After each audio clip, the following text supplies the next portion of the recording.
The Knicks remain undefeated in the preseason, but you could say last night's game against the Timberwolves might have been their toughest test yet, but they were up for the challenge. And even though there was controversy during the game, we still saw some positives out of this Knicks team, especially looking at OG Anunoby, who showed an amazing aggressive side, especially on the offensive side of the ball. But we also saw a major weakness from this Knicks team. We're going to break down all of these latest reports and so much more today. If you're not already subscribed to the channel, go ahead and hit that subscribe button now.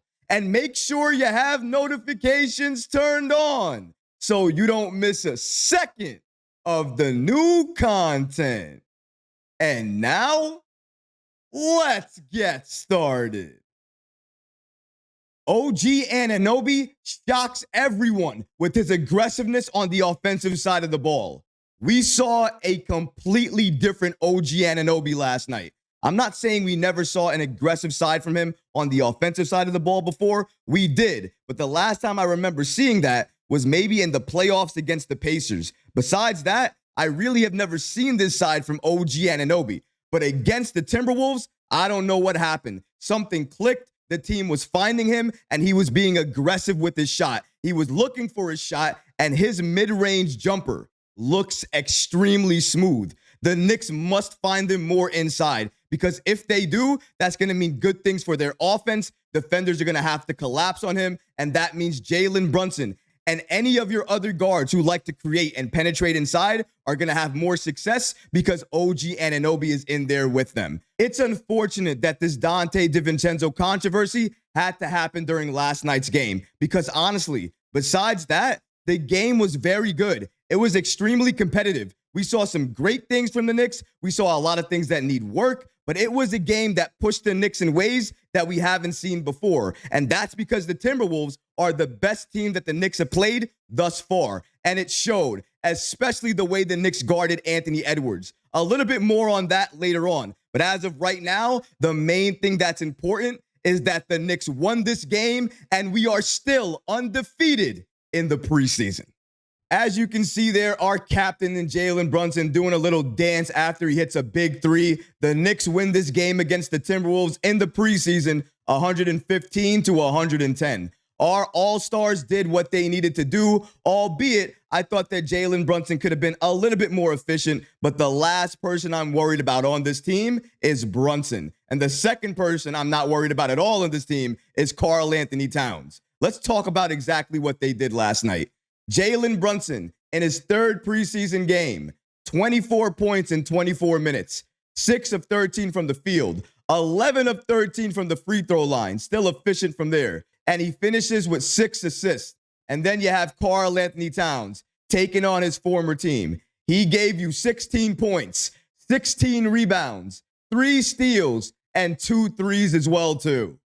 I thought we saw a way more aggressive Jalen Brunson to start this game because he was going inside, he was taking contact, and he was getting to the line. And I love to see that as well. And even though he couldn't get his shot to go down a few times, and he had a few shots that looked like Jalen Brunson shots, they're his normal shots. He didn't make them this time around, but during the regular season, those shots will go in. His efficiency will get better. But the fact that he's still being aggressive and going to the line, he's the same old Jalen Brunson that we saw last year. The only difference is he's more experienced, and that experience is going to make him an even better player this year. With Karl-Anthony Towns, what we saw from him is exactly what I want to see him do each and every game during the regular season for New York, and that's being aggressive inside, using his body and driving. Even though he can take the three and he can make the three, I do not want Towns to settle on the three because he's more than just a three-point shooter. If he goes inside and he uses his body and he bangs inside, almost nobody can stop him, especially when he's driving. And also because of his size, he can stop and pop and shoot over anybody. He is dangerous. One of the most dangerous players we have on this team to pair alongside Jalen Brunson. And you saw it on full display against his former team. He did a spin move against Reid where he made him look like he was going to go one way. And then he went the other direction, went all the way down, drove it all the way home to the basket, and dunked it. Exactly what you want to see from Towns. Another play, he used his body to get inside, finished, and take contact. Another time, he used his body to take contact and get to the free throw line. What I'm trying to say is Towns using his body down low, banging down low, getting contact, getting to the free throw line. If you get that Towns, and he also can shoot lights out from three, the Knicks are going to be even more unstoppable than I ever thought possible. Because when we traded for Towns, I thought he would settle more for the three.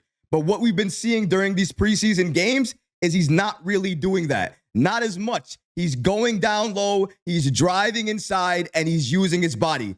That's exactly what you want Towns to do. I loved what I saw from him. And if he can increase his efficiency from three, I don't know who on this planet is going to be able to stop us. But he was not the only one that was impressive last night.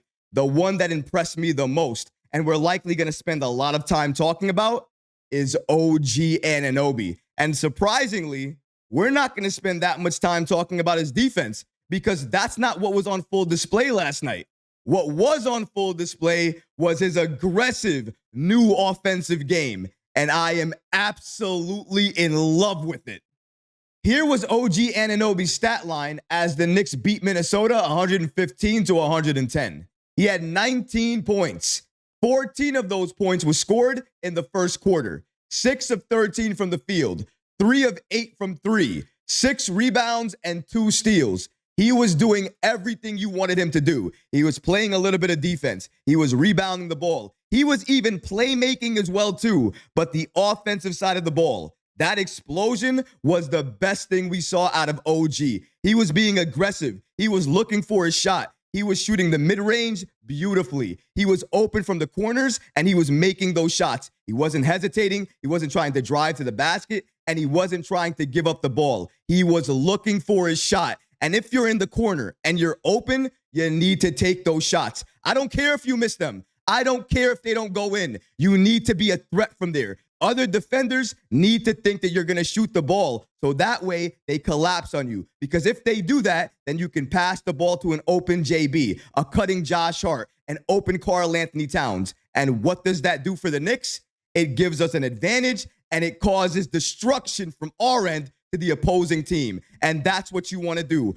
OG being this aggressive, regardless if the ball goes in or not, is exactly what we needed for this team this year. And he's doing that at an extremely high level as well. But if they find OG more inside, more taking that mid-range, not only is his efficiency going to go up, but the Knicks are going to get another offensive weapon inside. And that's exactly what you need with OG Anunoby right now. Because OG, playing the way that we've seen him play, doing all the things on offense that we've seen him do, if he continues to do this and the Knicks continue to find him and use him as an offensive tool, they're going to be a better team because of it. OG Anunoby's confidence is going to shoot up because of it, and you never know what type of player he could become. And that's what we need. More players to step up and show us what they can do on the offensive side of the ball. It can't just be the Jalen Brunson and Karl-Anthony Towns show because that's too easy to stop. It's too easy for defenders to look at that and be able to read it. But if we have other players, OG, Mikal, Deuce McBride, all playing high-level basketball, all contributing, all being a threat on the offensive side of the ball, that's how this Knicks team goes from here all the way to there. We take another step when we get everybody involved. And that's what I want to see this Knicks team do a little bit more of. I thought the ball movement was lacking just a little bit against the Minnesota Timberwolves. We saw it a lot against the Wizards. We saw it a lot against the Hornets. We didn't really see it that much against Minnesota. And I thought that was something to note because Minnesota is a very good team. They're a dominant team. And I think when the Knicks are facing a level of team like that, they might scramble and they might not do all the things that they usually do during practice. They have to settle down and make sure they're playing the game exactly as they need to. Going isolation against this Timberwolves team is not going to work. But OG Anunoby impressed me more than any other Knick that I saw last night. But with the good, there's a little bit of bad. And we have to talk about the bad. One of the bad has to do with the starter, Josh Hart. Josh Hart versus Minnesota last night. 25 points, 0 shots, 0 shots, 0 points, 0 points, 4 rebounds, 3 assists. Now listen, I've been a big supporter of Josh Hart being in the starting lineup because I do believe in terms of what the starting unit needs, he's perfect for it because he does all the little things and he doesn't need to score. With that being said, even though he doesn't need to score and he's going to make that sacrifice, you still need to score. You still need to shoot the ball. You still need to be a threat because if you're not, then that means on offense, it's 4 against 5. Nobody's going to be on you. Nobody's going to defend you because they know you're not going to get the ball. And if you do, you're not going to shoot the ball. You're going to pass it to somebody else. And if that continues to happen, the Knicks are going to be a worse team because of it. Josh Hart needs to contribute more than just rebounding and playmaking. He's really good at those things. Don't get me wrong, but he needs to do more. I need you to shoot. I need you to score. I need you to do something else than just rebound the ball. You need to be a threat because defenders need to go near you and collapse on you. If they're never going to do that, then the Knicks are going to have to deal with more defenders on their best players, like Towns, like Jalen Brunson, like others that we have on this team. We need to have more threats on the floor together, and Josh Hart needs to become that. Because if he's not, I'm sorry to say this, that's the only reason he would be switched out of the starting unit, because he's not being a threat on the offensive side of the ball. The Knicks need more from him. And if he's able to do that, which I think we all believe and know he can do. We saw it last year when players were out. He stepped up and gave you at least 8 points, 10 points, things like that. We need that Josh Hart. If we get that level of Josh Hart back with this starting unit, we're going to be an even better team, an even more unstoppable team. And that's how you make sure other players on the opposing team don't double down on Jalen, don't double down on Cat, because now they have to throw a defender at OG. They have to throw a defender at Josh Hart. Be a threat on offense and good things will happen. But with that weakness is another weakness. And I think you guys saw it on the thumbnail of this video.